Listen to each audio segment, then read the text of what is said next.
Everybody, Chuck Barone. It is Wednesday, December the 13th, 2023. It's Powell Day, and boy, are the markets reacting to him today. Wow, what a day, guys. Anyway, before I get myself rocking and rolling here, let me take a half a second and welcome you guys to the show. And as always, thank you for your support. You guys watching these videos and being here, your comments and questions and everything we do every day for us keeps these videos coming. We appreciate you guys. All right, let's talk about markets today. Well, Powell had his, the Federal Market Committee, Open Market Committee meeting came to an end today. The Federal Reserve decided to keep rates unchanged and kind of put out some information that was very bullish for the markets. Now it looks like the cycle is definitely over. The dot plot showing three quarter point cuts next year. So the market's reacting and blasting off today. Check these numbers out, guys. Dow Jones Industrials up 512 points. Now above 37,000 at 37,090. The NASDAQ up 200 points, sitting at 14,733. The S&P up 63 points, 4,707. So all of these markets, all the way across the board, stock market celebrating like crazy. Look at these numbers, man. $500 day on the Dow, 200-point day on the NASDAQ. These are huge gains, and the market's just been waiting for this signal. They got it today and off and running. Same with the bond market. Man, bonds, look at these numbers today, guys. Listen to this. The 10-year today falls 17 basis points, 4.03.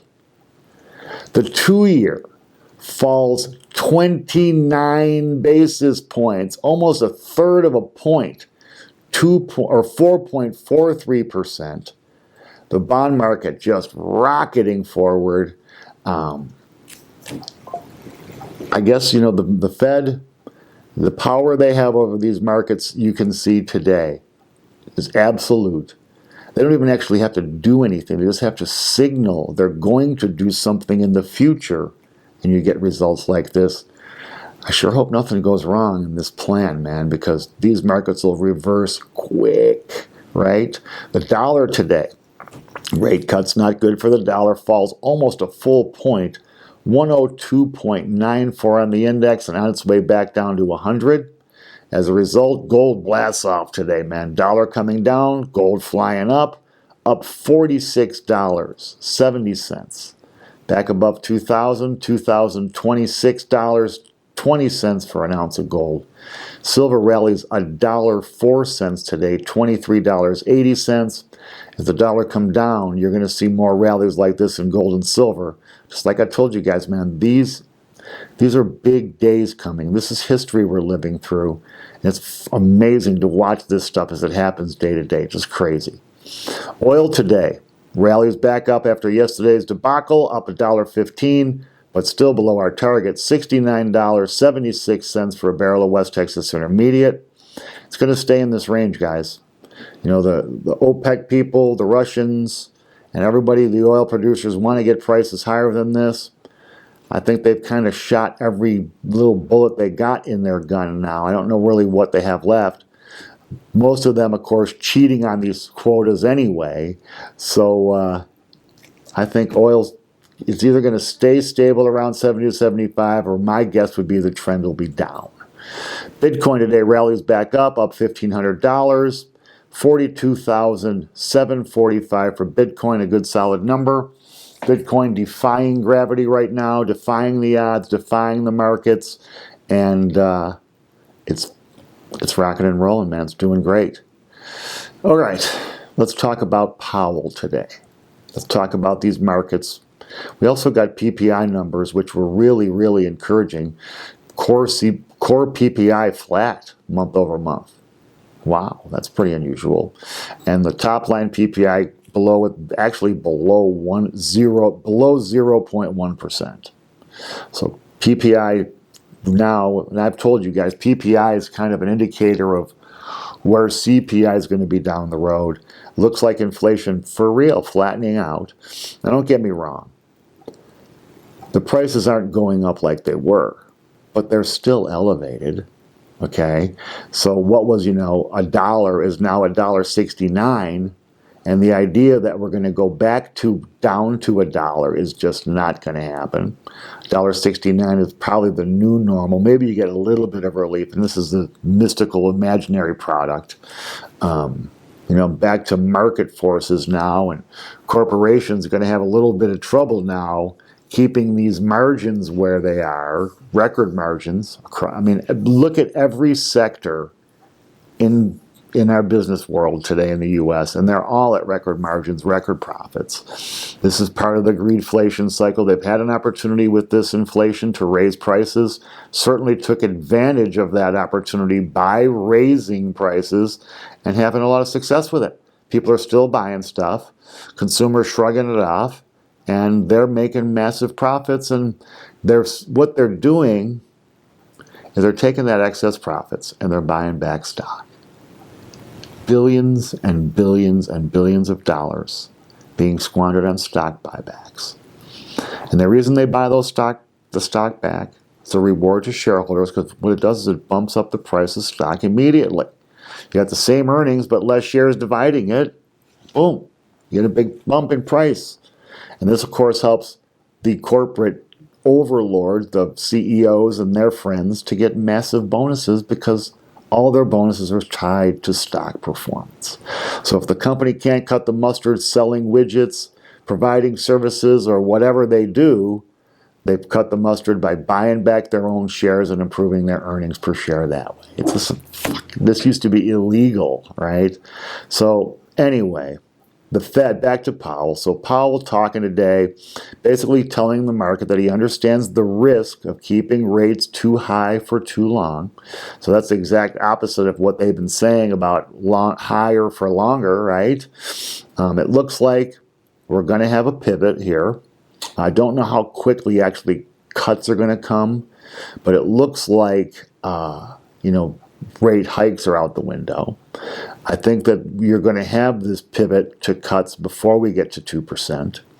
PPI comes in flat, which is helpful for them. CPI not so much flat. Numbers not good there. Yesterday, I didn't get a show out yesterday, but those numbers came in kind of crappy. And it was fun really watching the media struggle with this because they want to stick with this narrative that everything is going perfectly, swimmingly, and great, and inflation's coming down. So even though inflation came down by just a mustache hair, okay, they want to make it like the trend is continuing, blah, blah, blah. The numbers were basically unchanged on the CPI, actually up on core. So I don't, they want to celebrate something that in my mind doesn't really exist. Right? The PPI, okay, so if the producer price, the target is 2% for consumer inflation.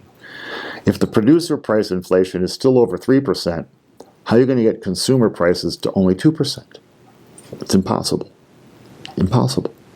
So I think that we're going to get, it looks like the Fed, they've talked about this 2% inflation target, I think, since 2012 or so. I think it's going out the window. They're not going to make any big announcements like they did this 2% number, but I think they're going to move the target without announcing it. I think that they're okay with it in the twos, not 2 or less. I think maybe they're hoping that over the long term, with just the regular business cycle, that inflation will come back down toward that 2% target. They're not actively going to pursue it. Now, they do have the power of their balance sheet, too. And they've been pulling a lot of money out of circulation. Maybe that helps bring inflation down, and maybe they feel like that's enough. I just don't see it that way, right? The economy is still going strong. You're going to have rate cuts coming. That's going to spur the economy even more, especially bring back real estate from the dead.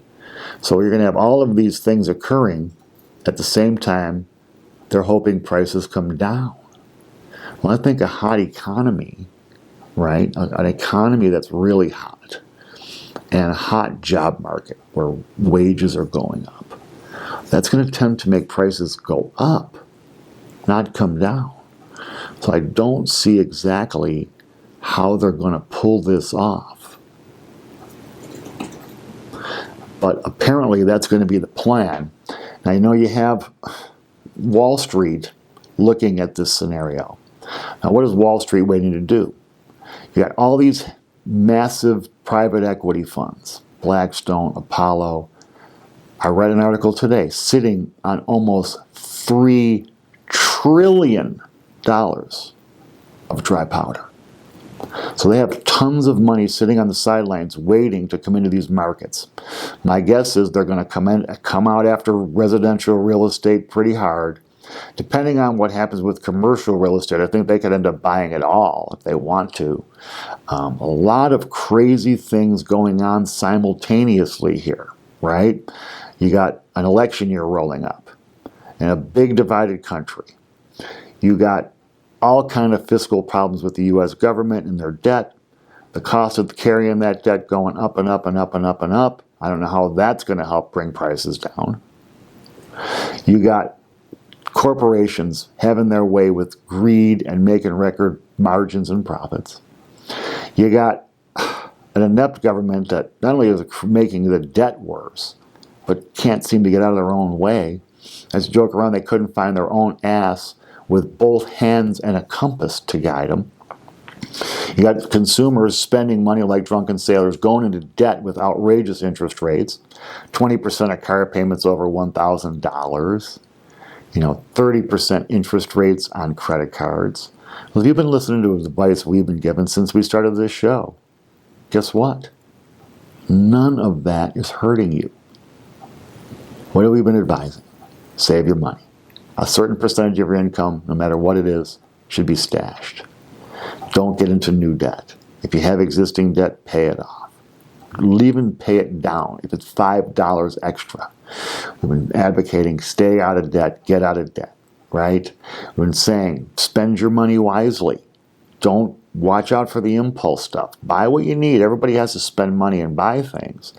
Just don't spend your money crazy, right? Invest your money conservatively. We've been recommending 15% or so into gold and silver. Other conservative dividend producers. You'd probably be doing really pretty decent with your portfolio right now. You'd have more money than you did before you started watching the show. You'd have less debt than you did before you started watching the show. And you'd be sleeping better at night. Not to mention, my charming personality every day.